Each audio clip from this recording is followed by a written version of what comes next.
Hello दोस्तों, तो स्वागत है तमारू अमारी गुजराती कुकिंग चैनल में। तो आज हूँ बनावानी छूँ पालकनी भाजी। जो नहीं खाता रही घर में ए लोग पण खाता थई जशे ए रीतना बनावानी छूँ। तो अहींया हूँ सारी रीतना पालक ने साफ करीने 2-3 पानी थी सारी रीतना धोईने बाफी लीधी है। अहीं आपणी पालक बफाई गई है। तो अहीं हूँ बरफवालू पानी लीधुं है।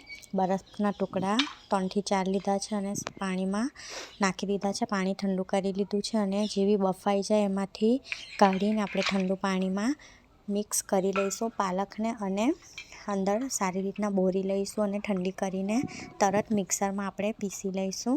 तो अहीं पालक ने आपणे मिक्सर में फेरवशुं। तो अहीं काढ़ी लीधी है ठंडा पानी में अने आपणे मिक्सर में पीसी लईशुं। तो अहीं मैं पीसी लीधी है, पेस्ट बनाई लीधी है पालक ने।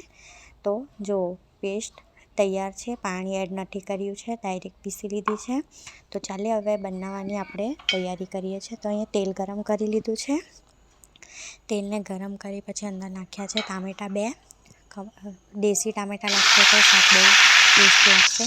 तो अहीं टामेटा नाखीने लीलो मसालो नाखी दीधो है। लीलो मसाला में वधारे कोई नहीं नाखवानुं, खाली हळदर, धाणा पाउडर, मीठुं नाखवानुं। बस हळदर पण ओછી ज नाखवानी अने सारी रीतना चाळवी नाखवानुं अने अंदर थोड़ो किचन किंग मसालो आवे छे ते पण थोड़ोक नाखी देवुं। तो अहीं टामेटा चढ़ी गया है। पछी नाखी दईशुं आपणे पालकनी भाजी जे पीसी लीधी हती ते। तो आपणे नाखी दीधी है अने सारी रीतना 5 मिनिट सुधी जेवुं पालकनी भाजी तो आपणी बफायेली ज रही है। तो अहीं 5 मिनिट सुधी जेवुं आपणे चेड़वी लेवानुं। तो जो तैयार है पालकनी भाजी आ रीतना बनावशो तो तमारी घर में नाना छोकरा पण बहु खाशे। तो आ रीतना बनावजो, बहु एटले बहु ज मस्त लागे छे। अंदर पनीरना क्यूब्स पण नाखी शको छो।